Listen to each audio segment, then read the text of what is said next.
Assalamualaikum warahmatullahi wabarakatuh. Perkenalkan, nama saya Muhammad Anan Charis Madianto, biasa dipanggil Made. Saya mahasiswa dari UNESA, Prodi S1 Pendidikan IPS dari kelas 2018B, NIM 074. Dalam kegiatan ini, saya akan memenuhi tugas mata kuliah Komunikasi Pedagogik. Saya akan mengambil kompetensi dasar 3.3 dari kelas 7, yaitu tentang menganalisis konsep interaksi antara manusia dengan ruang sehingga menghasilkan kegiatan ekonomi, produksi, distribusi, konsumsi, penawaran, dan permintaan, dan interaksi antar ruang untuk keberlangsungan kehidupan ekonomi, sosial, dan budaya Indonesia. Assalamualaikum warahmatullahi wabarakatuh. Selamat pagi anak-anak, semoga dalam masa pandemi ini kalian masih diberikan kesehatan terhadap Tuhan Yang Maha Esa. Sebelum memasuki pembelajaran, mari ikuti gerakan yang akan Bapak berikan. Semangat belajar, cerdas, berprestasi, luar biasa. Mari kita lakukan bersama-sama ya. Semangat belajar, cerdas, berprestasi, luar biasa. Mana ini semangatnya? Ayo kita sekali lagi ya. Semangat belajar, cerdas, berprestasi, luar biasa. Tepuk tangan buat kalian semua.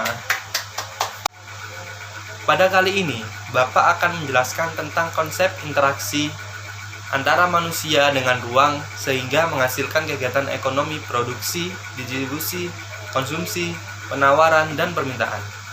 Jadi, apa yang kalian ketahui tentang bagaimana manusia dalam memenuhi kebutuhannya? Nah, setiap manusia pasti memiliki kebutuhannya masing-masing. Seperti halnya kalian pasti memerlukan pendidikan. Dalam pendidikan itu juga, kalian pasti membutuhkan buku, alat tulis, bangku, dan kursi untuk memenuhi kegiatan pembelajaran.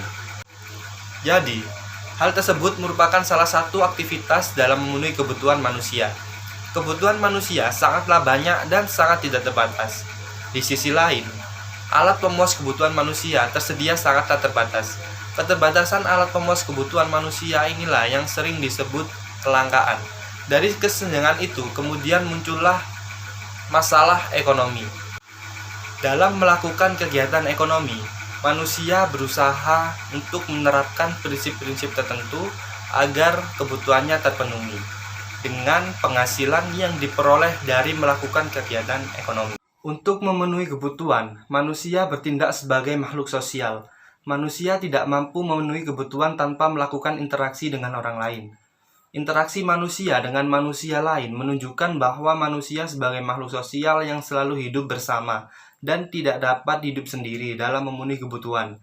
Tindakan manusia melakukan interaksi dengan manusia lain, misalnya untuk memperoleh beras dengan cara membeli dari pedagang di pasar karena secara individu tidak mampu menghasilkan beras itu sendiri. Kebutuhan manusia yang beragam dan selalu terus bertambah tersebut tidak mungkin dapat terpenuhi tanpa adanya interaksi sosial. Sebagai makhluk sosial, manusia selalu membutuhkan manusia lain. Interaksi sosial tidak terbatas oleh waktu, karena dapat terjadi kapan saja dan di mana saja. Dengan adanya interaksi, maka terjadi saling mempengaruhi sehingga menimbulkan berbagai perubahan dalam kehidupan. Kebutuhan manusia semakin hari semakin bertambah. Kebutuhan manusia demikian banyak, sedangkan barang-barang dan jasa serta sumber-sumber alam lain jumlahnya terbatas dan langka. Sumber daya antara daerah yang satu dengan daerah lain tidak sama.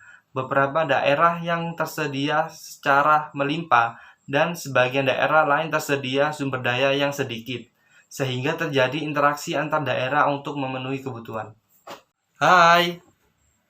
Halo, bagaimana anak-anak? Sampai sini paham? Apa ada yang ditanyakan? Bagaimana ini semangatnya? Mari kita lakukan gerakan yang tadi yang Bapak berikan ya.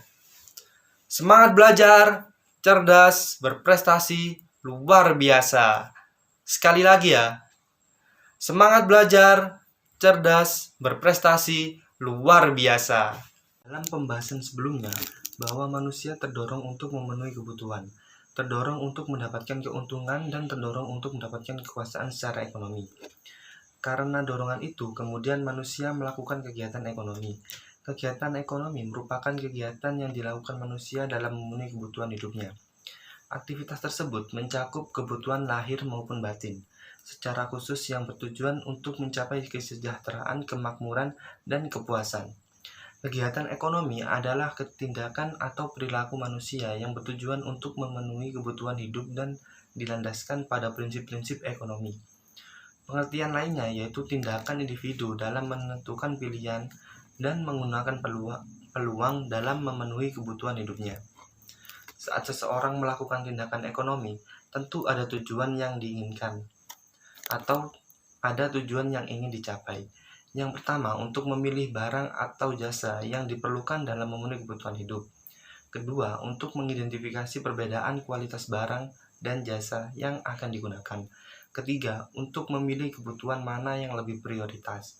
Dan yang terakhir, keempat, untuk mempertimbangkan untung rugi dari pilihan yang telah dibuat. Kegiatan ekonomi itu sendiri meliputi kegiatan produksi, distribusi, dan konsumsi. Kegiatan konsumsi adalah kegiatan menghabiskan atau menikmati barang atau jasa, dan orang yang melakukan kegiatan konsumsi disebut konsumen. Kegiatan produksi adalah kegiatan membuat atau meningkatkan nilai guna barang dan jasa. Orang yang melakukan kegiatan produksi disebut produsen. Sedangkan kegiatan distribusi adalah kegiatan menyampaikan barang atau jasa dari produsen ke konsumen. Pelaku kegiatan distribusi disebut distributor. Setelah memahami kegiatan ekonomi, hendaknya kita juga paham tentang permintaan, penawaran, pasar, dan harga dalam aktivitas manusia untuk memenuhi kebutuhan. Keinginan untuk membeli barang dan jasa yang disertai kemampuan untuk membayar ini sering disebut permintaan. Banyak faktor yang mempengaruhi permintaan, antara lain harga barang, jumlah pendapatan, jumlah penduduk, perubahan selera masyarakat, perkiraan dan harapan masyarakat. Ada hubungan dalam sebuah kurva, yaitu antara permintaan harga barang dan jumlah barang yang diminta. Hubungan itu digambarkan dalam sebuah grafik yang disebut kurva permintaan. Kurva permintaan adalah sebuah grafik yang menggambarkan hubungan antara harga dengan jumlah barang yang diminta. Pada sisi lain, ada keinginan untuk menjual barang atau jasa dalam berbagai tingkat harga dan waktu tertentu, disebut penawaran. Penawaran juga dipengaruhi oleh banyak faktor, seperti kemajuan teknologi dan biaya produksi. Demikian juga ada hubungan dalam sebuah kurva, yaitu antara harga barang dan jumlah barang dan jasa yang ditawarkan. Kurva penawaran adalah sebuah grafik yang menggambarkan hubungan antara harga dengan jumlah barang yang ditawarkan. Hubungan dan pertemuan antara permintaan dan penawaran akan membentuk harga pasar. Pasar merupakan tempat bertemunya penjual dan pembeli untuk melakukan transaksi jual beli. Pada era globalisasi saat ini, transaksi tidak hanya terjadi di pasar, akan tetapi dapat pula melakukan transaksi melalui SMS atau jual beli secara online. Oleh karena itu, pengertian pasar tidak terbatas pada tempat bertemunya penjual dan pembeli, melainkan adanya transaksi jual beli barang dan jasa yang disepakati oleh penjual dan pembeli.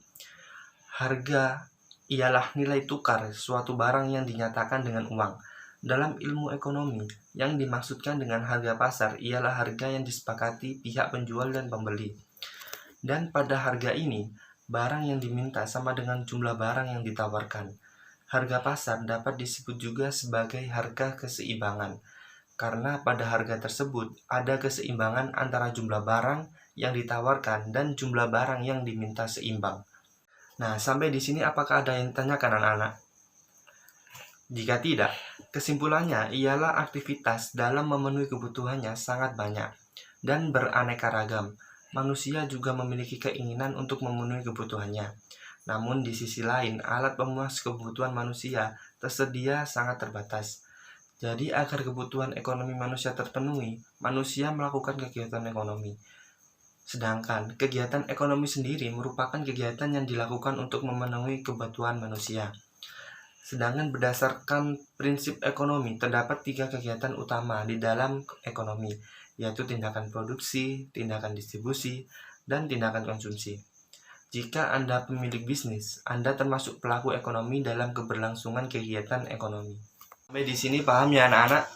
Untuk kegiatan pembelajaran minggu depan, saya akan membawakan media untuk menunjang pemahaman kalian. Selain itu, lebih menciptakan keaktifan kelas.